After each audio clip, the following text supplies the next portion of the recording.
Assalamualaikum teman-teman, jumpa lagi bersama saya Ardi yang pastinya di Sinau PC. Dan di video kali ini kita bakalan coba ngelihat bagaimana sih pengaruh dari RAM ini terhadap keseluruhan performa dari PC kita. Baik itu nanti kita pakai untuk skenario gaming maupun skenario editing rendering juga.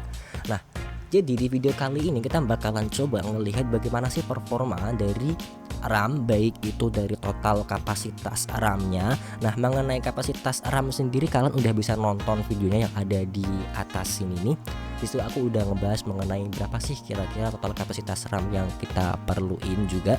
Nah, selanjutnya kita akan bahas mengenai bagaimana sih performa dari single channel maupun dual channel untuk keseluruhan sistem PC kita. Untuk teorinya sendiri pembahasannya dulu aku udah pernah bahas di video yang atas satu ini.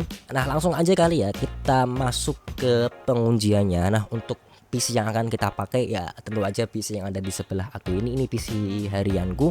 Untuk speknya sendiri ini masih pakai i5 Gen 3. Kemudian untuk RAM-nya sekarang ini masih pakai single channel 1x8GB DDR3 dengan kecepatan 1600 MHz. Kemudian untuk GPU-nya sendiri apa kita bahas di video selanjutnya aja, karena untuk GPU-nya ini belum aku tes, belum aku review. Nanti kita bahas mengenai GPU-nya lebih lengkap di video yang akan datang. Makanya jangan lupa untuk kalian tekan dulu tombol subscribe-nya. Nah, dan kita akan cobain pasang satu lagi RAM, satu keping 8GB untuk kita bisa melihat bagaimana sih performa atau pengaruh dari RAM terhadap keseluruhan performa PC kita. Nah, untuk testing gamingnya kita pakai screen recording aja karena kita harus login dulu ke Steam, yang artinya kita butuh jaringan internet karena aku masih pakai handphone buat tethering lewat USB. Jadi kita stop aja videonya di sini, kita langsung masuk ke screen recordingnya. Oke, di sini teman-teman bisa lihat di CPU-Z kita pakai memori DDR3 8GB dengan konfigurasi yang masih pakai single channel. Kemudian di sini kita lihat frekuensinya ada di angka 800 MHz, karena kali 2 berarti 1600 MHz. Untuk memori latensinya atau timing ada di CL11. Kemudian di sini kita bisa lihat lebih lengkap lagi. Di sini kita jalan di JEDEC ataupun standar. Ya, ini masih pakai standar JEDEC 6 800 MHz dengan CL11. Kemudian ada juga kita bisa pakai JEDEC 5 761 atau 1333 MHz dengan latensi yang lebih kecil, yaitu 10 memori latensinya. Nah, jadi di sini intinya semakin kecil frekuensi RAM kita juga bisa dapetin ketetatan memori timing yang lebih kecil lagi. Jadi di sini paling bagus sih frekuensi kita bisa cari yang tinggi dengan memori latensi yang jauh lebih kecil. Sebenarnya seperti itu. Nah, sekarang kita coba untuk pengujian gaming. Di sini kita mau coba uji ke game Watch Dogs 2. Nah, pertama kita ke setting dulu. Kita coba lihat resolusi yang kita pakai. Di sini untuk fisiknya kita off-kan saja. Kemudian di sini untuk resolusinya masih 900 pixel karena keterbatasan monitornya. Kemudian quality-nya kita high semua, setting high.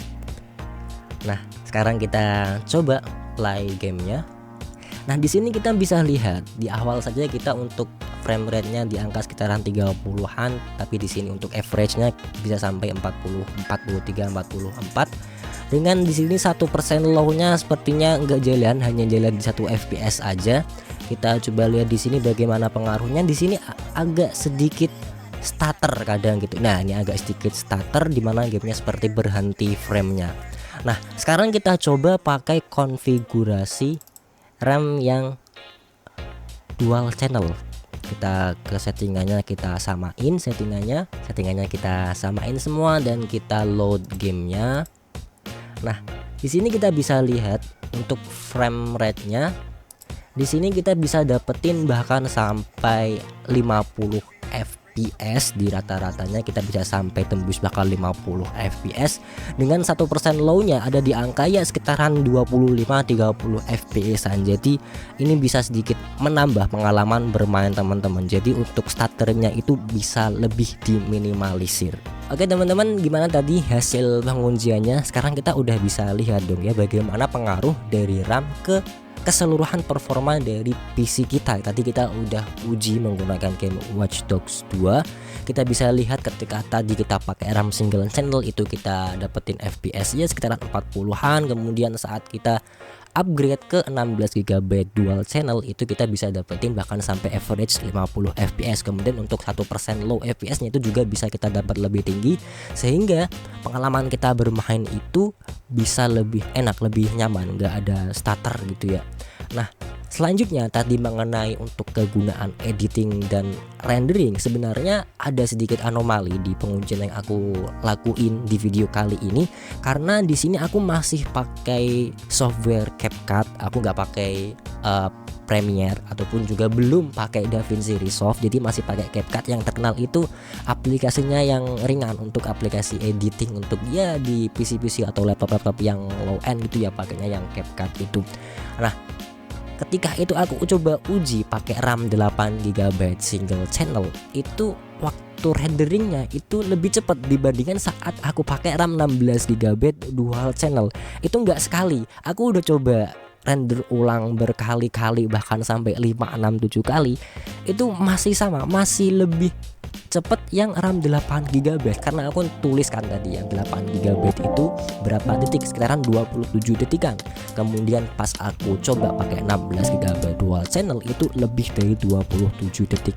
Pernah sekali itu nyampe sama 27 detik. Tapi yang teman-teman perlu perhatiin di sini adalah bukan berarti kalau kalian upgrade dari single channel ke dual channel, kalau kalian pakai untuk editing nggak ada efeknya, bukan berarti nggak ada efeknya. Cuma karena ini di softwarenya itu mungkin software yang ringan, jadi kurang terasa bedanya gitu, mana yang kita pakai RAM 8 GB dan yang kita pakai RAM 16 GB.